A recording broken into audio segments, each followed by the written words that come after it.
start crying. I'm praying to God, and I mean, I'm literally at this point like crying, tears running down my face, nose all snotted up, y'all. Like, I'm talking about just tears of snot running down my face. I was ugly. It was an ugly cry.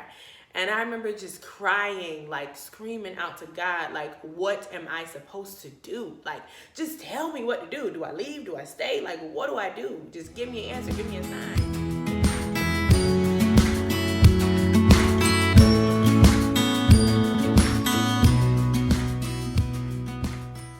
So I quit my job.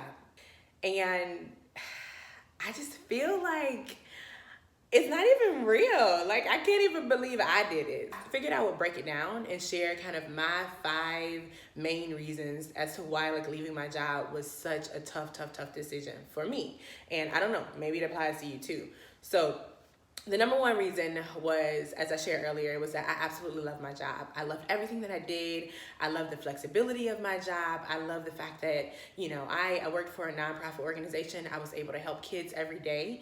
Second reason for me was because I wasn't making like chump change. So I think it's easier, like if you're not making like a lot of money and you're unhappy with your pay, and maybe you don't have benefits, and maybe, you know, you don't have the time that you want to take off and all those things. None of that was my problem. I had the flexibility. I had the money. I was able to shop as much as I wanted to shop. I was able to, you know, live the way I wanted to live. I was the one that was able to give to other people. And so that wasn't my issue. Reason number 3 that I left, I would say, not that I left, one of the hardest decisions, you know, that made my decision even harder about leaving, I would say that it was, I don't like to admit this, but I'm a little bit of a control freak. Like, I love being in control. And the stability, like, who doesn't like to know that I know I'm gonna get paid? I know that I have a place to go. I know that, you know, I have a place, just knowing that it's within your control and nobody else controls it. When you're working for yourself, you don't know when you're gonna get your next paycheck. You don't know when you're gonna get your next job.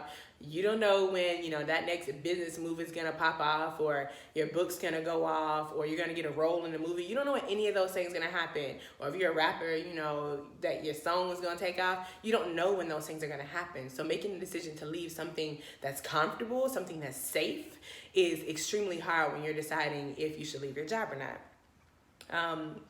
Reason number 4 was, I don't know about you, but I am the biggest competitor in the whole wide world. Everybody who knows me, all my friends, they know, like, number 1, don't try to play taboo with me because I will win. Don't try to play any minute to win it games with me because I will win. Don't try to compare anything with me or compete with me on anything because I'm gonna win. Because I'm a winner, and that's what winners do. Winners win. So in life, I don't like failing. And then last but not least, my 5th reason is because, how do I say this? I don't want to be like a charity case. One of the biggest fears for me was that people were gonna say that that they were gonna know I was broke. Because let's face it, you ain't working, you ain't got no money. And so I didn't want people to know I was broke. And more than anything, I didn't want people thinking that I was over here living off of my boyfriend. Like, oh, she got this boyfriend and she's living off of him, and she ain't working, and she got this man working. No, like, and I'm the one who was like the perfect catch. I'm beautiful. I have a good job. I had a lot of things going for me. And so for me, it's like me losing my job, as I said before, because it played such a big role in my identity. It took away from who I was. And I felt like if I left my job, people were going to think differently of me. They were going to think that, you know, like, I like keeping myself. I think that was probably my problem. I felt like I was on like this high pedestal. And so me losing or leaving my job put me down like 5 notches. And I didn't want anyone to ever feel like I was below them or I was beneath them. So, or that I was less than. And, you know, that's a problem that I realized that God had to work on me personally as well, because there's no person that's up, lower, or above. A job definitely doesn't determine if you're more than or less than a person. And I really think that that's where God had to work on me on and putting me in this place. So that brings me to where I kind of wanted to go to next is, I know you've been listening to all the reasons as to why I didn't want to leave my job. And so now it's like, okay, girl, like, you done told me 5 reasons why you didn't want to leave your job. You're not convincing me. You're not making me want to leave mine. You're not making me want to make a different decision. Why did you leave? So the main reason that I left my job was because, he told me to do it. Not my boyfriend, clearly not my dad, but God. God let me know that it was time for me to go. I want to say about a year and a half ago, he kind of told me that, this wasn't the place for me. And he did that by way of introducing an opportunity for me in the form of a job. He introduced a job that was, would give me the opportunity to travel a little bit more, to move out of my comfort zone completely. And it really made me think that, like, maybe the place that I'm in isn't, the only place that I'm supposed to be in. And for a while, because I love my job so much, I had put a kind of a cap on my own growth, because I thought that because I love this place so much, I'll just grow up here. But God quickly showed me that, girl, you could do so many other things. And so my biggest word of advice to anyone would be, don't do anything without talking to God first. Because if he's not in it, then that means you're stepping outside of his will, and it's just going to take you longer and longer to get to where it is that he has for you to go. And I remember one time in particular, I went out to the park with my babies, my doggies that are upstairs. And I took them for a walk one day at the park. And I remember thinking, like, God, like, this was probably a couple months before I made the decision to leave. And it was like, God, like, am I supposed to leave? Because you keep doing these things and, whispering in my ear, not literally, but by showing me things that it's my time to go. But, like, you ain't telling me what to do.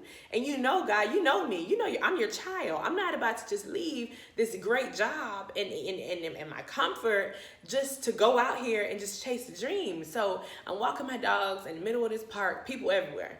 And I go to the park all the time. So, it's whatever, walking down the trail, and I start crying. I'm praying to God. And I'm literally at this point, like, crying, tears running down my face, nose all snotted up, y'all. Like, I'm talking about just tears of snot running down my face. I was ugly. It was an ugly cry.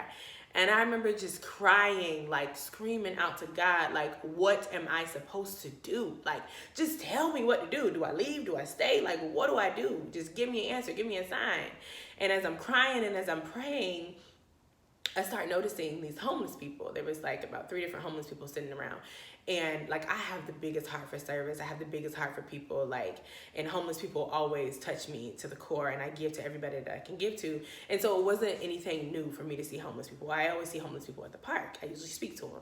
But on this day, when I saw them, it's like I got even more emotional by seeing them, and I started crying harder. Like, I started sobbing like a baby. Like, mind you, I'm in a public park, people walking by me, kids running around, kids playing, and I'm out here sobbing. Because immediately it was like I felt this overwhelming presence from God telling me, reminding me of a sermon that I had heard from, I think it was either Michael Todd or Pastor John Gray, when they were talking about David and how even though he was anointed king, he went back to serving, in the field or whatever, because he did the last thing that God told him, what God had told him to do, which was to serve.